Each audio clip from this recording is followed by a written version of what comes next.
इसमें मिस करने वाली कोई बात ही नहीं है। चाचा जी की आपने बात की, आपकी पार्टी छीन ली गई, अभी बिहार का चुनाव भी आने वाला है, सिर पर है, बहुत बातें चल रही हैं। ऐसा भी चल रहा है कि अब महागठबंधन की निगाहें भी आप दोनों पर लगी हैं, कौन किसकी तरफ आएगा। चल क्या रहा है, मतलब सबकी निगाहें लगी हैं कि चुनाव से पहले, क्योंकि इतिहास या तो कह सकते हैं इसको कि चुनाव से पहले हमेशा आपकी पार्टी कभी किसी के साथ होती थी, कभी किसी के साथ, तो इस बार भी अटकलें लग रही हैं? नहीं, कोई अटकलें नहीं लग रही हैं। मैं इस बात को मैं पूरी तरीके से मैं स्पष्ट कर दूं, मेरा विश्वास मेरे प्रधानमंत्री आदरणीय नरेंद्र मोदी जी पर अटूट है। कारण मेरा एनडीए का हिस्सा बनने का सिर्फ और सिर्फ मेरे प्रधानमंत्री रहे। 2014 में जब हमारी पार्टी ने, मेरे नेता ने ये फैसला लिया कि हम लोग एनडीए का हिस्सा बनेंगे, I think it's like an open secret, everybody knows this, कि मैं उसको लेकर काफ़ी खुशी था। And within the party also, Papa didn't want to change the alliance. He was very comfortable with UPA, but then मैं चाहता था कि हम लोग एनडीए के साथ जाएं, और उसका एकमात्र कारण मेरे प्रधानमंत्री रहे। ऐसे में इस बात को मैंने ऑन रिकॉर्ड कैटेगोरिकली कई बार मैंने कहा, और मैं पुनः मैं उस बात को दोहराता हूं कि जब तक मेरे प्रधानमंत्री हैं मैं एनडीए से कहीं नहीं जा रहा। बाहर जाते हैं विदेश में तो कोई सवाल करता है लोकतंत्र भारत में खतरे में है या नहीं है? कोई नहीं करता।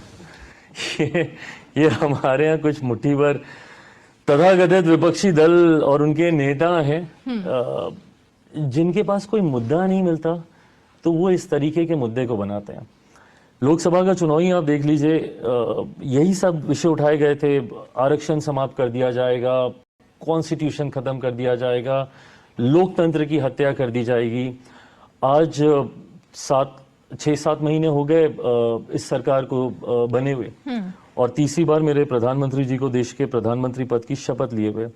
मुझे बताएं, ये तमाम विपक्षी दल जो कि उस वक्त लोकसभा चुनाव में हर मंच पर खड़े होके फॉल्स नैरेटिव सेट करने का प्रयास कर रहे थे और चिल्ला चिल्लाकर हम हर मंच से कह रहे थे कि अगर तीसरी बार प्रधानमंत्री नरेंद्र मोदी देश के प्रधानमंत्री बने तो आरक्षण समाप्त कर दिया जाएगा। बताएं मुझे किसका आरक्षण छीन लिया गया? बताएं यही विपक्ष के तमाम नेता कि कौन से संविधान की हत्या कर दी गई या कहां का लोकतंत्र खत्म कर दिया गया। ये लोग फॉल्स नैरेटिव सेट करते हैं बिकॉज इनको पता है कि इनके पास कुछ है नहीं इस सरकार के खिलाफ बोलने के लिए, और अगर इस सरकार पे सवाल खड़े करेंगे तो आप बाकी की उंगलियां आपके ऊपर भी उठेंगी। आज जब राहुल जी गरीबी की बात करते हैं, कल परसों उनकी कोई तो मैं रील वीडियो देख रहा था जहां पे उनको बड़ी चिंता थी कि लोग क्यों सड़क पर सोए हुए हैं। गरीबी हटाओ का नारा आप ही की पार्टी के नेता ने, जो कि आपके परिवार में जाकर उन्होंने वीडियो उन्हीं के द्वारा दिया गया था।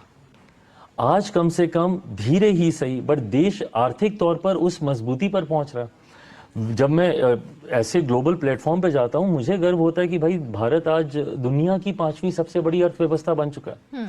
अगले साल जब तक हम लोग लोकसभा चुनाव में जाएंगे भारत दुनिया की 3री सबसे बड़ी अर्थव्यवस्था बन गया होगा। और ये इन दशकों में हुआ, इस पिछले 1 दशक में हुआ। ऐसा नहीं है कि भाई वो लंबे समय तक चलता आ रहा था। दहाई के आंकड़े के पार थे हम लोग, 11वें-12वें नंबर पे थे हम लोग। इन 10 सालों में हम लोग 5वें और 5वें से 3रे पर। तो ये भारत की मजबूती को दर्शाता है जो उस सोच से आती है जिसको प्रधानमंत्री जिसका नेतृत्व करता है। आपने राहुल गांधी का जिक्र किया, आप भी इतने समय से सांसद रह चुके हैं और हैं। राहुल गांधी भी आपके साथ लगभग टकराते ही रहते होंगे आपको जब जाते होंगे गलियारों में, तो क्या उनके बारे में विजन है आपका, राहुल गांधी के बारे में? यही तो नहीं समझ में आता कि क्या विजन है उनका, बट मेरे पड़ोसी भी रहे काफी समय तक। हाँ, एग्जैक्टली। जनपद पे जब मैं रहता था तो लंबे समय तक वो मेरे पड़ोसी थे। संजोग से अब जो इस नए घर में भी मैं जा रहा हूँ वहाँ पे भी वो भी सुनहरी बाग में ही है, तो हम लोग का पड़ोसियों वाला ये रिश्ता लंबे समय तक चल रहा है। बट हाँ, I have no idea and to be very honest I am not even focusing because I don't understand the vision of the Congress party itself. नहीं समझ में आता मुझे कि किस सोच के साथ कांग्रेस पार्टी आगे बढ़ना चाह रही है, अपना रिवाइवल कैसे देखती है। जो पार्टी 3 डिजिट में नहीं पहुंच पाई वो जश्न मनाती है और दूसरों के ऊपर उंगली उठाती है। सो आई डोंट अंडरस्टैंड कि इनका विजन क्या है देश को लेकर, बट मैं ये मानता हूँ कि मेरे प्रधानमंत्री का विजन क्लियर है। पहली बार देश में कम से कम एक हम लोगों ने टारगेट तो सेट किया कि 2047 तक, ठीक है। और else even as a kid also we used to wonder कि we are developing nation, but कब तक डेवलपिंग रहेंगे? कभी तो हम लोग भी विकसित देश बनेंगे। ये लक्ष्य, ये टारगेट्स सेट जिसने किया, मेरा ध्यान उस तरफ केंद्रित। तो क्या होने वाला है चुनाव में बिहार में?